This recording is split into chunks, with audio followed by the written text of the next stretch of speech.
धर्मपुरी अरविंद जी हमारे एमपी और सोयन बाबू राव जी, यहां मंच पर उपस्थित सभी वरिष्ठ नेतागण और यहां इतनी बड़ी संख्या में एकत्र आए हमारे नौजवान साथी, देवी और सज्जनों और मीडिया के मेरे साथी, प्रिंट मीडिया और इलेक्ट्रॉनिक मीडिया के मेरे साथी, सबसे पहले तो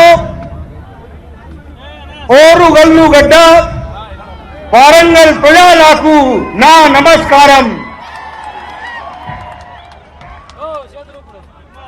मित्रों, आज मुझे वारंगल में आने का मौका मिला है और भद्रकाली मंदिर के दर्शन करने का भी मुझे मौका मिला। इस पवित्र धरती पर, इस पवित्र स्थान पर आने का मुझे सौभाग्य मिला है। सबसे पहले तो इस पवित्र धरती को, क्रांतिकारी की धरती को, कला से जुड़ी हुई धरती को और काकतीय साम्राज्य के मां भद्रकाली जो वहां की कुल देवता भी हैं, ऐसे धरती को मैं नमन करता हूं और आशीर्वाद लेकर के अपनी बात को प्रारंभ करता हूं।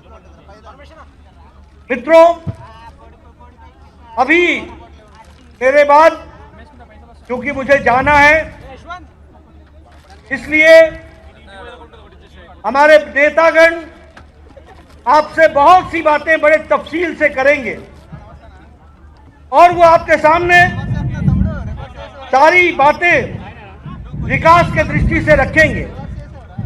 लेकिन आज मुझे तीसरे फेज का, इस यात्रा का, जो प्रजा संग्राम यात्रा है, उसके समापन कार्यक्रम में मुझे आने का सौभाग्य मिला है। मुझे खुशी है कि प्रथम चरण में आपने 36 दिनों की यात्रा संजय पंडित जी ने की, 438 किलोमीटर आप चले और लगभग 8 डिस्ट्रिक्ट और 19 विधानसभा के इलाके में आपने कहा लोगों के साथ अपना जुड़ाव बनाया।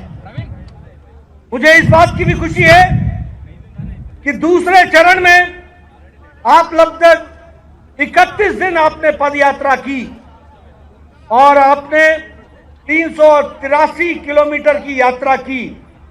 लगभग 9 क्षेत्रों पार्लियामेंट्री कंस्टिट्यूंसी से होते हुए आपने 5 जिलों को टच करने का प्रयास किया, वहां की यात्रा से आप जुड़े। और तीसरे में आप लगभग 325 किलोमीटर की पद यात्रा करते हुए आप लगभग 5 जिलों से होते हुए आज यहां वारंगल में आए हैं और ये तीसरे चरण का समापन है। मैं आपको बहुत बहुत बधाई देता हूं कि आपने और आपके नेतृत्व में जनता से जुड़ने का ये कार्य, ये जो आपने जनता के साथ अपना संपर्क बनाया है, इसके लिए मैं आपको बहुत बहुत बधाई देता हूं। मित्रों, जब हम यात्रा की बात करते हैं तो ये यात्रा किस लिए, what is the purpose of this यात्रा? इस यात्रा का मकसद है कि जिस तरीके से टीआरएस, तेलंगाना राज्य समिति और केशव चंद्रशेखर राव के नेतृत्व में तेलंगाना को एक अंधेरे में ढकेल रही है, उससे निजात दिला करके यहां फिर से उजाला हो, विकास हो, नई कहानी लिखी जाए, इस संकल्प को लेकर के हम चले। और जब हम ये कहते हैं तो सिर्फ कहने के लिए नहीं कहते। आज मैं यहां आया हूं तो मुझे पता चला कि मेरे आने के पहले इस ग्राउंड का परमिशन रोक दिया गया था, कैंसिल कर दिया गया। मुझे बताया गया कि रात के 12 बजे कोर्ट के द्वारा, न्यायालय के द्वारा हमें यहां का परमिशन मिला।